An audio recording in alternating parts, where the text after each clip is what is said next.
मला एका गोष्टीचं मनापासून कौतुक वाटतं की ज्या वेळेस आयोगाची, आता जसं आपण सांगितलं, आयोगाची तक्रार आयोगाकडेच आहे किंवा ज्या पद्धतीने आयोगावरती बोललं जातं, आयोगाकडेच मागणी केली जाते, आयोगाने न्याय दिला पाहिजे असं विरोधकांना वाटतं, तर हा विरोधकांचा आयोगावरती असलेला विश्वास आहे। त्याच्यामुळे या विश्वासाच्या माध्यमातूनच त्यांना सातत्याने वाटतं की कोणतीही घटना घडू दे, आयोग पाहिजे। खरं तर प्रत्येकाचे विभाग वेगळे आहेत, आपण पाहत आहे प्रत्येक विभागाचे अधिकारी इथं बसलेले आहेत, प्रत्येकाचं कामकाज वेगवेगळे आहे, आयोगाची कार्यप्रणाली वेगळी आहे, आयोगाच्या कार्यक्षेत्र ठरलेले आहेत। त्याच्यामुळे ह्या सगळ्यांमध्ये पण प्रत्येक काम आयोगानेच करावं असं जेव्हा टीकाकारांना वाटतं की आमच्या कामाची पावती आहे, त्यांचा तो विश्वास आहे।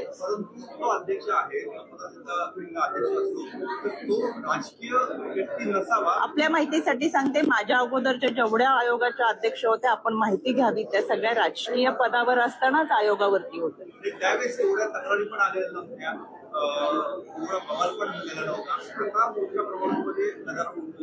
आपल्या प्रश्नामध्येच माझं उत्तर आहे की तोपर्यंत एवढ्या तक्रारी येत नव्हत्या किंवा एवढ्या प्रमाणात तो कन्व्हिक्शन रेट असतो की त्या व्यक्तीला विश्वास वाटतो की मी तक्रार केली तर आता नाही मिळेल। त्याच्यामुळे आता तक्रारदार महिलांची संख्या सुद्धा चांगल्या पद्धतीने पुढे येऊन मांडतात की आमच्यासाठी समाधानाची गोष्ट आहे, कारण की पूर्वी अन्याय सहन केला जात होता, आता त्या मांडण्याकडे एक कल आहे आणि त्याच्यासाठी खऱ्या अर्थानं मला त्यांचं मनापासून कौतुक वाटतं की आम्ही त्यांना न्याय देण्यासाठी प्रयत्न करू। राहिला विषय राजीनाम्याचा, तर तो सन्माननीय पंतप्रधान मोदी साहेबांपासून प्रत्येक जण, अनेक जण मागतात, गृहमंत्र्यांचा मागतात, केंद्रीय गृहमंत्र्यांचा मागतात, मुख्यमंत्री, विरोधकांमध्ये असणाऱ्या प्रत्येकाची भूमिका काय असते की राजीनामा। त्या बोलण्याने किंवा त्यांच्यावर न बोलण्याने आम्हाला काही घेणं देणं नाही। मी तर म्हटलं ना की चाकणकर हा अत्यंत छोटा विषय आहे।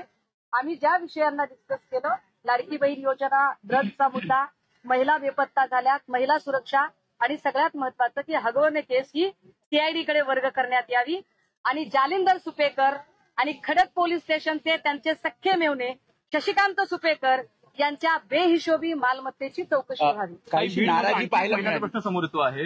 843 ज्या महिला होत्या, ऊस कामगार महिला, त्यांच्या गर्भपिशव्या काढाव्या लागल्या त्यांना, कारण त्यांना ज्या प्रकारे शारीरिक स्थिती असते महिलांची, काम करता येत नाही, अशा गोष्टींमुळे कुठेतरी गर्भपिशवी काढावी लागली। कसं पाहिजे या प्रकरणाकडे? बीड मधला गर्भाशयाची पिशवी काढण्याच्या ज्या शस्त्रक्रिया आहेत त्या महाराष्ट्रात नाही तर देशातलं क्रमांक 1 आहे त्यामध्ये, आणि यावर आम्ही सातत्याने आवाज उठवत राहतो, कारण बीडचा हा जो जिल्हा आहे हा ऊसतोड कामगारांचा पट्टा म्हणून ओळखला जातो आणि ऊसतोड कामगारांना दोघांचं मिळून एक कोयता असतो, स्त्री आणि पुरुष। अशा परिस्थितीमध्ये जर बाई गर्भधारणा झालेली असेल तर कोयता मिळवायला अडचण येते। गेल्या 6 महिन्यामध्ये महिला आयोगाची इतर सदस्यांची पदं भरलेली नाहीत, त्याही संदर्भाने त्यांच्याशी आता आम्ही चर्चा केलेली आहे। महत्वाचं म्हणजे गेल्या 5 महिन्यांमध्ये महाराष्ट्रातनं ज्या अनेक मुली आणि महिला, तब्बल ती 4 लाखांची संख्या आहे, 5 महिन्यातली 13,533 इतकी संख्या आहे आणि गेल्या 4 वर्षातली तब्बल 5 लाखांची संख्या आहे। पूर्ण देशभरातली 13 लाखाची संख्या आहे ज्या महिला आणि मुली बेपत्ता होत आहेत आणि त्या संदर्भाने महिला आयोग किंवा पोलीस काहीही करू शकत नाहीत।